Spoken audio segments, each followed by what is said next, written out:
खत्म करार दिया। नवाज शरीफ नहीं आएगा। अगर आपको वकील करे नून लीग तो नवाज शरीफ का केस लड़ने के लिए तैयार हैं सर? अगर नून लीग आपको वकील करती है नवाज शरीफ के केस में तो आप तैयार हैं? कोई तगड़ी फीस लेकर वकालत करेंगे? ओ भाई, अब आपने ये सवाल किया जो मेरी पार्टी कहती है कि तो अब तुम इमरान खान के वकील क्यों बने हो। देखो, वकील वकील होता है। और दूसरी बात ये है कि साहिल का, पाकिस्तानी हर शहरी का उसका आईनी हक है आर्टिकल 10 में कि वो अपनी मर्जी का लॉयर ऑफ हिज चॉइस, अपनी मर्जी का वकील रखना उसका बुनियादी आईनी हक है, फंडामेंटल राइट है, जिसको कोई कानून भी नहीं बदल सकता। सुन लेना, बता रहा हूँ यार, बता रहा हूँ। ये पहले भी नवाज शरीफ ने मुझे कहा था जिद्दे से, तो मैंने उनके सदर जो है जावेद हाशमी, उस वक्त मुस्लिम लीग नून का सदर था, मैंने उसकी वकालत की थी। राजा ज़फ़रुल हक भी मौजूद थे अदालत में, उस वक्त ज़फ़र अली शाह साहब भी मौजूद थे, इनकी सारी क़यादत मुस्लिम लीग नून की मौजूद थी जब मैंने बहस किया था। मोहतरम नवाज शरीफ साहब ने जिद्दे से मुझे फ़ोन किया करने के लिए तैयार है वकालत? मैंने तमीना दौलताना के केसेस किए थे, मैंने मुस्लिम लीग नून वालों के केसेस किए हैं। अरे भाई, कहें तो सही, देखा जाएगा। आने की ज़रूरत नहीं पड़ी। काजी फायज़ ईसा साहब ने तो पहले दिन आकर एंट्री कर दी सर। समझते हैं कि डिवीजन पैदा की है बंदयाल साहब ने जजेस में? नहीं, हम खुद मिले थे, जो आपने बड़ी तनकीद उस पर की है। हमने खुद कहा था बंदयाल साहब को कि जी फुल कोर्ट बिठाइएगा। उन्होंने कहा बिल्कुल ठीक है, कुछ जज नहीं है लेकिन जो मुयस्सर हैं हम बिठाएंगे। और चुनाचे उन्होंने काजी फायज़ जस्टिस, अब जो उस वक्त डेजिग्नेट चीफ जस्टिस काजी फायज़ ईसा साहब को, जस्टिस सरदार तारिक मसूद साहब को और बाकी सारे जज, 9 जज उस वक्त मुयस्सर थे, यहाँ सबको बिठाया था। अच्छा। लेकिन आपको पता ही है कि काजी फायज़ ईसा, जस्टिस काजी फायज़ ईसा साहब उससे जो है वो अलहदगी अख्तियार कर गए और जस्टिस तारिक मसूद साहब ने भी कर ली और जस्टिस मंसूर अली शाह पर वफाक ने एतराज़ कर दिया, तो फिर बाकी 6 जजेस रह गए जो सुन रहे थे। अच्छा। तो ये नहीं है कि बंदयाल साहब ने कोशिश नहीं की है, लेकिन काजी फायज़ ईसा साहब की और बंदयाल साहब की ज़ाती चूँकि एक दुश्मनी की हद तक आ गई थी, इसलिए वो शायद मुनासिब नहीं समझा।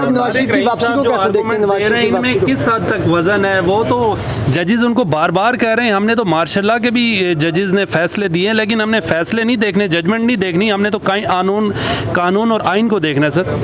देखें, जस्टिस खुश आइंद बात है, चीफ जस्टिस साहब बार बार अपने हल्फ की जो है पासदारी करते हुए यही कहते सुने गए कि जी मैंने आइन की और कानून की जो है अमलदारी का हल्फ लिया है। तो लेकिन देखें, प्रेसिडेंट जो केस लॉ होता है वो उसी आइनी शिक या कानून ही की तशरीह करता है। तो ये कहना कि जी कानून, मैं प्रेसिडेंट्स का पाबंद नहीं हूँ, वो उसकी तशरीह करते हुए, और तशरीह का हक सुप्रीम कोर्ट को होता है। सुप्रीम कोर्ट का चाहे मौजूदा चीफ जस्टिस हो चाहे साबका चीफ जस्टिस हो, वो सुप्रीम कोर्ट ही होती है और उसकी नज़ीर को उतना ही मोहतरम और मुकद्दम मुतसबर होता है। अच्छा। अब ये काजी फायज़ ईसा साहब, चीफ जस्टिस साहब के ये ऑब्जर्वेशन थी। अभी 14 जज और भी बैठे हुए हैं उनके साथ। शेख रशीद साहब को गिरफ्तार के लिए इस हवाले से क्या कहेंगे? गुज़िश्ता उनको गिरफ्तार किया गया है, इस हवाले से क्या कहेंगे? शेख रशीद अहमद साहब का वज़ीर दाखिला। अच्छा, देखिए, मैं तो सियासी वैसे ही कारकुनों के गिरफ्तारी के ख़िलाफ़ हूँ। अब अगर आप इस तरह से गिरफ्तारियाँ करके, अब चौधरी परवेज़ इलाही को मेरे सामने गिरफ़्तार किया गया, अदालत की हुक्म की तज़हीक करते हुए किया गया और उनको उठाकर जिस तरह से किया गया। अब शेख रशीद भी क्या है, और शर्मनाक बात है कि यानी हमारे साबका वज़ीर ख़ारजा शाह महमूद कुरैशी को हथकड़ियाँ लगाई हुई दिखाई गई। यार, शर्म आनी चाहिए, हथकड़ियाँ लगाते हुए दिखाई गई। मैं इमरान खान साहब गिरफ्तारियों की मजम्मत करता हूँ, शिद्दत से मजम्मत करता हूँ। इस तरह की रवायात न डालें कि कल को आने वाले आपको जो है फिर अंदर कर दें। जनरल फैज साहब के कहने पर सदारती रेफरेंस भेजा, काजी फायज़ ईसा की बीवी को 2 साल लाठी पर चल के आना पड़ा। समझते हैं कि इमरान खान साहब की ये गलती थी, जनरल फैज के कहने पर उनको ये कुछ नहीं करना चाहिए था और सदर पाकिस्तान को भी नहीं करना चाहिए था। कल सदर पाकिस्तान थोड़े शर्मिंदा नज़र आ रहे थे हल्फ लेते हुए सर। मुझे शर्मिंदा तो कोई नज़र नहीं आया, लेकिन ये है कि बिल्कुल मैं इसकी मजम्मत करता हूँ, बिल्कुल गलत किया, किसी की डिक्टेशन नहीं लेनी चाहिए। अब आप फिक्र ना करें, ये शहबाज शरीफ भी जो कहता है कि मैं 30 साल से मैं एस्टैब्लिशमेंट की आंखों का तारा हूँ, ये भी कल को यही कहेंगे कि मैं नहीं कर रहा था। ये जो दरो दीवार तोड़े गए हैं, जो औरतों को पकड़ा गया है, जो बच्चियों को पकड़ा गया है, जो इनको जो है बार बार तज़हीक की गई है अदलिया की, मैं नहीं कर रहा था, कोई और कर रहा था, ये मजाक बंद होना चाहिए। खोसा साहब, इमरान खान साहब बहुत जल्द बाहर निकलते हुए दिखाई नहीं दे रहे। क्या आपको लगता है कि खान साहब साल 1.5 साल की जेल जीलने की सकत रखते हैं, इतना स्टेमिना है उनके अंदर? सकत तो उसकी सारी उम्र की है। मैं मुलाकात कर चुका हूँ, उसने कहा 100 साल भी रखा जाए तो मैं आवाम की खातिर लड़ता रहूँगा, आवाम को इस गुलामी से जो है छुटकारा दिला के रहूँगा।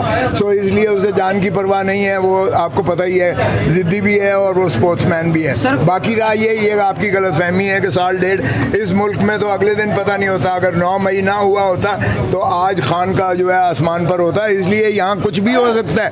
और खान मुझसे लिखवा लो, खान एक हफ्ते से या 2 हफ्ते से ज़्यादा अंदर नहीं रहेगा। सर, नवाज शरीफ साहब ने जो ऐलान किया था और कल नैब तरमीम का फैसला भी सुप्रीम कोर्ट